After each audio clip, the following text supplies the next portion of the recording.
Students, ये मेरा पहला वीडियो और मैं आपको हिंदी व्याकरण में अलंकार के बारे में बताने जा रही हूँ।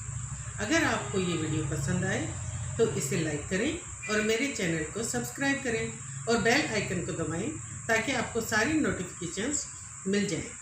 Let's start. अलंकार। अलंकार का अर्थ होता है आभूषण, गहना, जेवर। अब ये सभी एक ही पर्यायवाची है अलंकार के। बच्चों, जैसे कि एक सुंदर स्त्री है, अगर वो उसका रूप सौंदर्य बहुत आकर्षक है, उसने अच्छे कपड़े पहने हुए हैं और फिर अगर वो आभूषण धारण कर लेती है तो वो उसके सौंदर्य को और अधिक बढ़ा देते हैं। उसी प्रकार से काव्य में अलंकारों का प्रयोग किया जाता है। किस लिए? उसके सौंदर्य को बढ़ाने के लिए। काव्य हमारे जो आचार्य हैं वो कहते हैं अलंकरोति इति अलंकार है, अर्थात अलंकरोति यानी जो अलंकृत करता है वह अलंकार है। यानी जो अलंकार है वो काव्य में उसके सौंदर्य को बढ़ाने के लिए प्रयोग किया जाता है। अलंकार जो है वो दो शब्दों की मेल से बना हुआ है, अलम प्लस कार। अलम का अर्थ होता है भूषण और कार का अर्थ होता है सुसज्जित करने वाला। सुसज्जित यानी उसकी शोभा बढ़ाने वाला, उसके सौंदर्य को बढ़ाने वाला।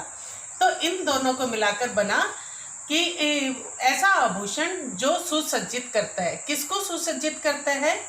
जो काव्य को सुसज्जित करता है। तो जैसा कि इसके शब्द से, इस अलंकार शब्द से ही स्पष्ट हो गया है कि अलंकार जो है एक ऐसा आभूषण है जो काव्य के सौंदर्य को बढ़ाता है। तो अब कुछ लोग बच्चे क्या करते हैं, हमें बताते हैं कि मैम जैसे स्त्री के सौंदर्य को बढ़ाने के लिए अलंकारों का प्रयोग किया जाता है, वैसे ही काव्य में अलंकारों का प्रयोग किया जाता है। तो वो उसकी परिभाषा देते हैं। बच्चों, ये जानना जरूरी है कि अलंकार की ये परिभाषा नहीं है, ये सिर्फ आपको समझाने के लिए है कि किस प्रकार से अलंकार काव्य में कार्य करते हैं। इसकी परिभाषा है, सबसे पहले आपको ये जानना जरूरी है कि अलंकार जो है वो सिर्फ काव्य में प्रयोग होते हैं। पाठ में या जो हमारे गद्य भाग है उसमें अलंकारों का प्रयोग नहीं होता। क्योंकि बेटा जैसे देखो, सीता बहुत सुंदर लड़की है। अब इसमें सीता की सुंदरता को प्रकट करने के लिए हमने क्या प्रयोग किया है? विशेषण सुंदर और प्रविशेषण बहु। तो इस प्रकार से काव्य गद्य में सौंदर्य को बढ़ाने के लिए हमने विशेषण का प्रयोग किया है, लेकिन काव्य में हम किसका प्रयोग करते हैं सौंदर्य को बढ़ाने के लिए? अलंकारों का। जैसे सीता जो है वो उपमेय है, सीता की सुंदरता बताने के लिए हमने किसका प्रयोग किया? उपमान, तारा का। अब उपमेय और उपमान क्या होता है ये हम आगे पढ़ेंगे, लेकिन यहाँ आप सिर्फ इतना समझे कि तारा सी जो है वो अलंकार है। वो किसके लिए प्रयोग किया गया? सीता की सुंदरता को बताने के लिए। इस प्रकार से जो काव्य है, काव्य में सौंदर्य को बढ़ाने के लिए हमने क्या प्रयोग किया? अलंकार।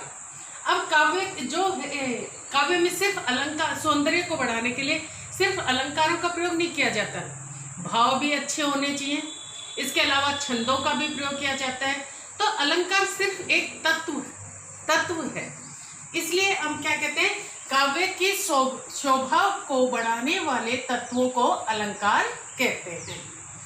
समझ में आया बच्चों सभी को कि तत्व है, ना कि वो एक, मतलब ये समझो कि वो एक साधन है काव्य के सौंदर्य को बढ़ाने वाले, उसका साध्य नहीं है। पहले जैसे कुछ लोग, बहुत से कवि ऐसे होते थे जो काव्य में बहुत ज्यादा अलंकारों का प्रयोग कर देते थे, तो उसमें क्या होता था? भाव गुम हो जाते थे, तो वो काव्य इतना आकर्षक नहीं बनता। जैसे आपने +2 में एक चैप्टर पढ़ा होगा, बात सीधी थी पर, तो उस काव्य में बताया गया है कि किस प्रकार से काव्य में अलंकारों का, चमत्कार का ज्यादा प्रयोग करने के कारण जो मूल भाव है वो खो गया है। तो अलंकारों का प्रयोग तभी सौंदर्य बढ़ाता है जब वह सही ढंग से उसका प्रयोग किया जाए।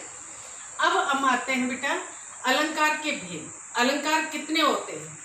अलंकार वैसे तो हमारे जो संस्कृत के आचार्य हैं, हमारे आचार्य काव्य शास्त्र में भरत मुनि बहुत बड़े आचार्य हुए हैं।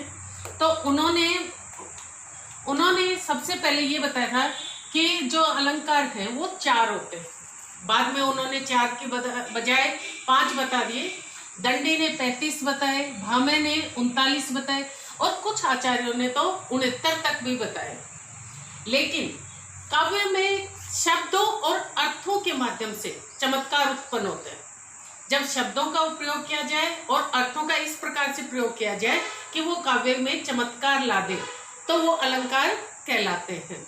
तो इस दृष्टि से अलंकार के सिर्फ 3 भेद बनते हैं: शब्दालंकार, अर्थालंकार और उभया अलंकार। शब्दालंकार क्या होता है बेटा? जैसे कि नाम से स्पष्ट है कि शब्दों के माध्यम से, जब शब्दों के माध्यम से काव्य में चमत्कार उत्पन्न जो अलंकार करते हैं वो क्या कहलाते हैं? शब्दालंकार। और अर्थालंकार क्या होते हैं?